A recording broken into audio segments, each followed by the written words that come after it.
Okay, welcome in. This is going to be Humbabe 10. And we're going to go over some spring training reactions, some news of the week, some recent sports news, mostly baseball. But we're going to definitely check in with the March Madness tournament. And there's been a lot of craziness that's happened. And we'll definitely go over it and give our reactions and predictions for the future games that we've now seen. We know the results that will match up. So, Alex, take it. All right, so we just finished watching and live streaming the ending of Japan-Mexico. Incredible game. Japan wins 6-5 off a Murakami walk-off two-run double, and that sends Japan to the championship game tomorrow, Tuesday, March 21st, against the U.S. So it should be a fun matchup. Projected starters are supposed to be Yu Darvish versus Merrill Kelly. Definitely exciting game. We just live streamed the Japan-Mexico game. Unbelievable game, especially the end. Japan's comeback. We love to see it. Tons of excitement, tons of excellent performances all around. Mexico and Japan. The pitching from Patrick Sandoval and Randy Rosarina in left field, showing out, making spectacular catches, and then of course the late Japan offensive rallies. And now we get prime for probably an even bigger matchup between Japan and U.S. I'm very excited to see it. And Merrill Kelly, a lot on his plate. He's got to show up tomorrow. This Japan team is so legit. It's a good team. Yeah, and it's Trout versus Otani. So you have your headlines like already there. Should be a fun matchup. Early predictions. Who do you got? Of course, I'm rooting for the U.S. just because U.S. But I think Japan's taking it. Personally, I think Japan is going to take it. I think Darvish is going to show out. And that Japan offense is scary. I really like those Japanese hitters. Otani, everyone. They looked really good. I think the U.S. is going to take it. I think they're going to go back-to-back, and the offense is just too good. And I don't think Merrill Kelly's even that bad of a starter. And the U.S. relievers are, like, pretty good. Merrill Kelly's not a bad starter. Merrill Kelly's not a bad starter, but the Japanese pitching, I was very impressed. I thought they looked excellent. Obviously, probably not going to be the same arms today as it is going to be tomorrow, but still, I'm certain they're going to have guys lined up in the championship game. And U.S. relievers, they're good, but I don't know. What's upsetting is how good the U.S. lineup is. All the stars they got from the MLB to play. What's a little disappointing is they didn't get the star pitching that they could have had. Yeah. Which is my disappointment in the U.S. And the bullpen, it's fine, but I don't think it's anything special personally. Yeah, by the time this episode comes out, the game would have already happened. But those are our predictions for the World Baseball Classic championship game. Speaking of other World Baseball Classic news, Jose Altuve got hit in the hand by Daniel Bard. And now he broke his thumb, and Altuve's out for, I think, 2 months, which is kind of a blow for the Astros, but they should be okay. They can withstand Altuve's absence. They're just that good. Absolutely. Altuve is a terrific player, we all know, but Astros will be just fine. The Astros will be terrific. It'll almost feel like it makes no impact until you see Altuve come back after he's healthy and then show out again and be special. But in terms of the injury part of the World Baseball Classic, you're seeing a lot of news, especially with the Edwin Diaz injury, which was celebrating. This one's more of a game action injury, which is the hit by pitch to Altuve. You're seeing people overreacting, being like, oh, this is why the World Baseball Classic is a stupid, meaningless tournament. Players should just focus on spring training. Stop it. It's enough. It's a poor narrative. It's not smart. You don't understand the impact, the pride in playing for your country, playing for your team. We've heard players talk about Trey Turner, Mike Trout, all these players across the country, not just U.S. players, across the country. I mean, the world, my bad. They love playing for their country. It's special to them. It really means a lot. And this will not deter anyone, except maybe a couple people, from playing for their country, playing in the World Baseball Classic in the future. They will continue to do it because they should, if they want to. Yeah, I agree. The people that say this is meaningless baseball, it's anything but that. Like, everyone's coming out and saying how much fun, how intense the tournament is, how much it means to them. And like Trey Turner, for example, his grand slam against Venezuela, he called it like one of the best home runs he's hit in his life. Like, it means something to them. It's not just an exhibition game. It's not. So like anyone that says that, they're just wrong. Like these guys are playing for their country. They're doing it. They're like they're playing with pride. They're playing with heart. They're playing with emotion, and it's something you don't see in MLB. You really don't. The passion, it's missing. But also I just want to defend Altuve. I can't believe I'm doing this, but Jose Altuve is just an incredible ball player. He gets overhated now because of the cheating scandal, but like this guy is the best second baseman in baseball right now, and he's gonna be a Hall of Famer when it's all said and done. Like last year, 160 OPS plus, 28 home runs. He had a similar year, last year, as his 2017 MVP winning season, which was it was shadowed, cast a dark cloud over because of the cheating scandal. But like he's still an amazing player. He doesn't need cheating to be like an elite player. So I just want to say that Altuve is an amazing ball player. 100%. The cheating. First of all, let's just be clear. It was 6 years ago now. I'm not going to take away from it. It was terrible. It wasn't like there's nothing to say about it was terrible. You don't cheat. You don't steal. The way they stole signs was kind of clownish. It was a joke. But people that still take that into consideration now when evaluating Altuve as a player and some of the other Astro players like Bregman, it's just enough. These Astro players are legitimately extremely good. There's a reason they went to 6 straight ALCSs. There's a reason they're a dynasty team. They haven't legitimately. These are all extremely good players. I couldn't have said any better. Yeah, Astros, they don't need cheating. That's what made it worse. That they didn't need to cheat to win the World Series. As you saw in like 2022, like they're just an elite team with elite players, and even the players that left the organization, Springer, Correa, they still had success. Like they didn't need to cheat at all, and they're not the players they are now because of the cheating. They were just always elite talents. Moving on, a free agent signing from someone that's actually pretty notable, Jurickson Profar, outfielder. He was one of the top, I wouldn't say top, but he was a legit free agent heading to the offseason. He signs with the Rockies, which should be interesting. So he signed for a 1 year, $7.75 million deal. Sam, what do you think? Good deal for Profar and the Rockies. I think Profar could have gone to more of a contender. I think he could have made an impact. But I don't mind the deal. I think the Rockies, a team that's so bad, like the Rockies are, could really benefit from a veteran player like Jurickson Profar to handle this lineup, to be a presence in this lineup. Definitely not a star. Definitely not going to be scaring anyone. It's not like you're going up, oh my God, I got to face the Rockies, I got to face Jurickson Profar. No, it's not like that. But you're being a vet. You're getting them through. It's similar to how the Orioles had Jose Iglesias during their rough patch, players like that step in and fill the hole. It's a fill the hole player, and it guides the young guys through that period, through the rebuilding process.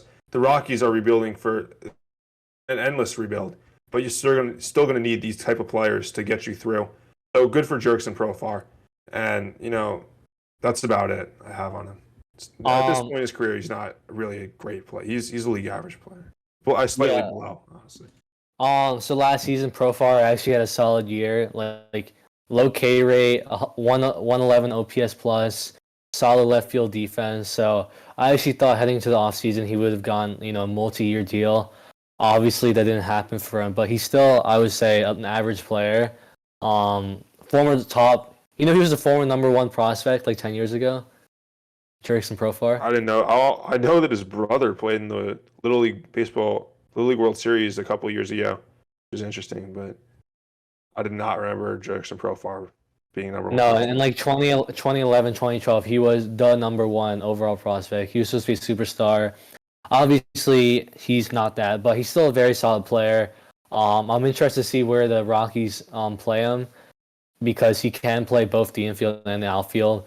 But this to me feels like a player that's going to get traded at the trade deadline. He's on a 1-year deal. The Rockies aren't going to compete. Trade him for some like lottery ticket, player that can, maybe become a potential impact player in the future. Okay, so moving on, we have an extension. Another one of those Braves-like extension that we saw Corbin Carroll sign a couple like last week. This time is a former top prospect of the Nationals, Kuiper Ruiz. He signs for 8 years, $50 million. That can be 10 years, $76 million if his club options are exercised. So Sam, what do you think? Well, it's terrific value. You're getting for the 8 years, what was it? 50 million? Yeah, so that's terrific value if he plays well. And he's a top prospect. You have to believe in him. He's a catcher. So he's going to be manning down that staff, manning down that lineup. You want to get some offensive production out of him. Last year, he was 97th percentile in K rate, so he's not striking out. You love to see that. But other than that, 7 home runs, really didn't hit the ball very hard. 11th percentile barrel. He's not really squaring the ball up much. But, he's only 24 years old. There's tons of improvement potential here. Even for the 10-year, it's about $7 million annually, which is great value for a player that could break out. But honestly, even though I really like these type of deals, these Braves-like deals for young prospect-like players, I haven't seen enough from Keibert Ruiz to give him this deal, even though it is great value. So it could turn out very well for the Nationals and good for Keibert Ruiz to get his money now. Guaranteed, you're going to have $50 million. So good for you. But I don't love it personally. Yeah, he hasn't really proven anything to me. To sign to an extension like this, but like he certainly has potential, like you said, low K rate, very low K rate. So the contact isn't the issue. Like making contact isn't the issue for him, but it's the quality of contact that's the issue. Doesn't slug enough. 87.8 average exit velo. That's not very high. 95 OPS plus in his first full season last year. But in the minors, he definitely hit for more power. So, like, it's not like it disappeared. Like, I feel like it's still there, and I'm interested to see if last year's power outage was a blip, or is he the player that he was in the minors, where he was cranking, more than 20 bombs, like every year. He's a solid defender behind the dish. But yeah, like you said, I don't know if he's proven to me that he deserves this kind of deal, but if he does become the player that he was touted to be, like, it'll be a steal, which can be said for a lot of deals like this. So Definitely.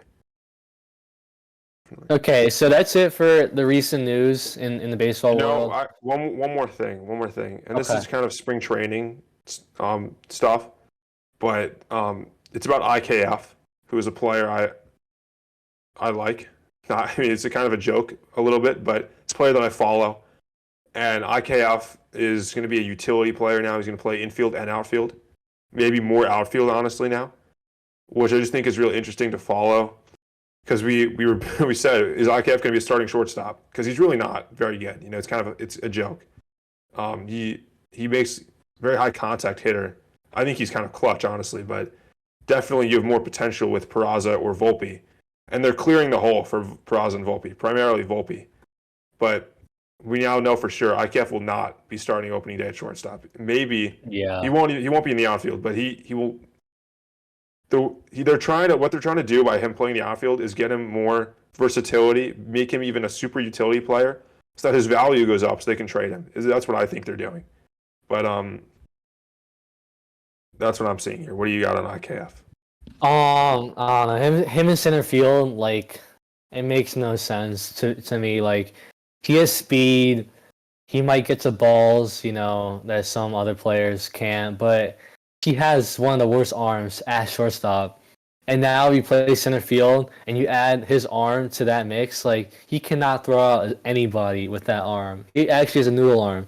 So it makes no sense to me, but I'm glad in a way to see him playing outfield, because it means that either Peraza or Volpe is going to start opening day for the Yankees, which is something that I didn't think would happen, to be honest.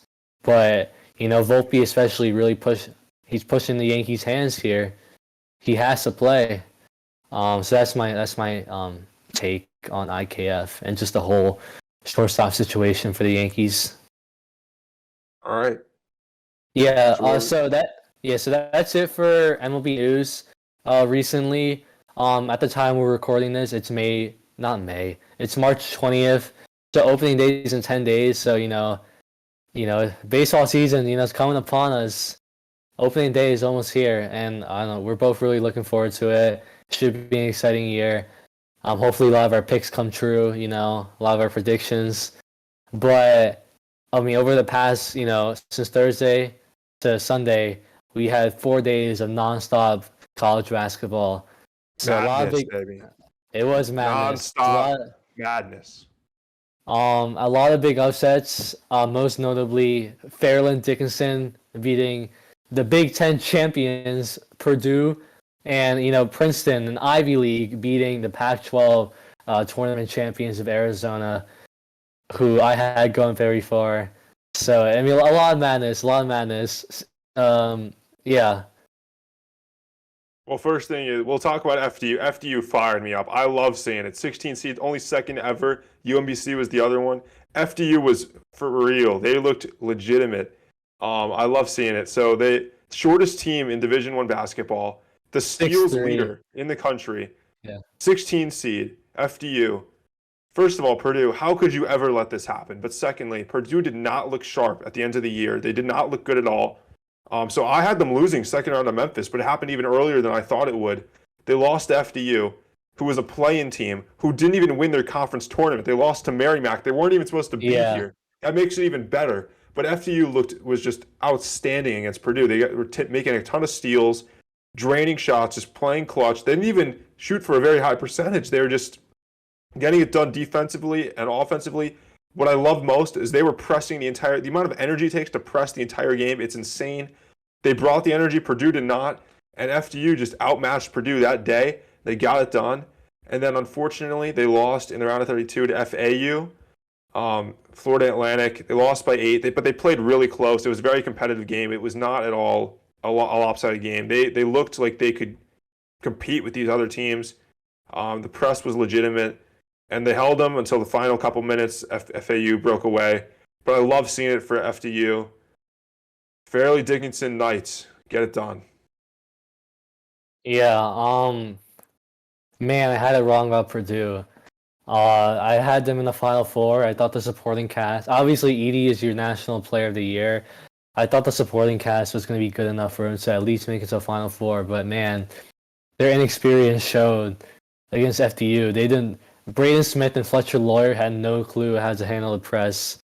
It was like they saw a ghost. I got it all wrong. All my picks, I got it all wrong. All of my Final Four picks were out in the round 32. I had Purdue, Arizona, Indiana, and Kansas. Arizona and Kansas, yeah, just L. 3 of Just my straight 4 L's were for me. out. Only one I had right was Creighton. And Creighton's playing Princeton. They can make it to Elite 8, and then maybe Final Four, and then maybe championship game, and then maybe champions.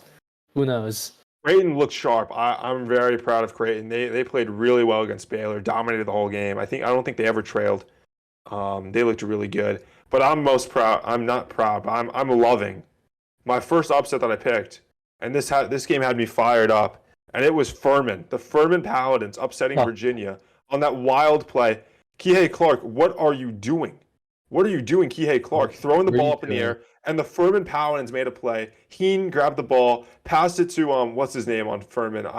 Pegues. Pegues drains the 3 for the win. Pegues. Oh, I was fired up, screaming, strumming the guitar, going crazy. Furman, oh my! But they couldn't get it done against San Diego State. Got blown out, but still love to see it. It was exciting. Yeah, no, it's been a really fun, weekend of college basketball. Man, I'm still like so many ups. Like Arkansas, I knew they would keep it close against Kansas, but I didn't think they beat them outright. I thought Kansas couldn't be beaten, and I think that team was just too well-rounded. So I got that part wrong. The difference in the Kansas, I think I agree. Arkansas definitely shocked me. I thought they'd keep it close for sure, but them winning, I think, is a testament to coaching. And they didn't have Kansas not have Bill Self. He's still recovering from his health problems, and that's personally why I think Kansas lost. Coaching is such a big part in this. It's an underrated part, under thought of part, and I think coaching played a huge role in that. And before I rant about Indiana, let me talk about Oral-Roberts for a second. I think they're the most disappointing team in this tournament so far, other than maybe I was Purdue. so disappointed. I could not believe how badly Oral-Roberts played against Duke. They got blown out of the water. They didn't look like a D1 team even. Ace Smith did not shoot the ball well. He had a bad game. But Oral-Roberts as a whole, their whole thing is that FDU energy. That's what they bring. They didn't show any energy. They just did not look sharp. They could not rebound. They could not. Their whole thing is shooting threes, making shots. They couldn't shoot for shit against Duke. And then Duke lost to Tennessee. Tennessee's defense played big, but honestly, Tennessee hasn't impressed me a whole lot other than that defense performance, which was big against Duke. But this is FAU Tennessee is going to be a really interesting matchup for me. No, I totally agree. I think it's gonna be close for sure. Do you want to give updated Final Four picks and national champion picks, and then we can call the day? Yeah, let me just see. Is there anything else? Any other first round stuff that I want to get? Kennesaw State almost beat Xavier. Kennesaw State blew it. I'm sorry. Kennesaw State was up by like 13, and they couldn't score a basket for the final 7 minutes. One of the worst collapses I've seen. Kennesaw State closed it out, baby. They had them, but Xavier. Yeah, I predicted Fought their way Kennesaw through, State. and then Xavier played really well against Pitt, so good job on Xavier. All right, so yeah, that's fine. So, I'll go first. So, South region, at this point, it's Alabama, Creighton. But, I feel like Alabama is just too strong to bet against. I think we pick Alabama for the South region. For the West region, you have UCLA, UConn, Gonzaga, Arkansas. I don't even know. Sam, do you have any thoughts for the West region? It's all so close to me. It is really close. I'm going to go Arkansas, actually. Arkansas? I'm going to go Arkansas. I think I'm going to go Gonzaga. I think their offense. Pick. UCLA and Gonzaga next game is a really good game. It's like a toss-up. It's going to be like a toss-up. I don't know. But if Gonzaga can get past that, I think they can beat Arkansas and Connecticut pretty easily. So next is the Midwest region. I don't know. So Houston is obviously the favorite, but they just haven't looked that great. And Sasser is still dealing with some stuff. Miami, they're playing well. You think they can pull off the upset? I don't want to be boring here, but I think Houston, their defense is too strong for me to bet against them. So I think I'm going to go Houston.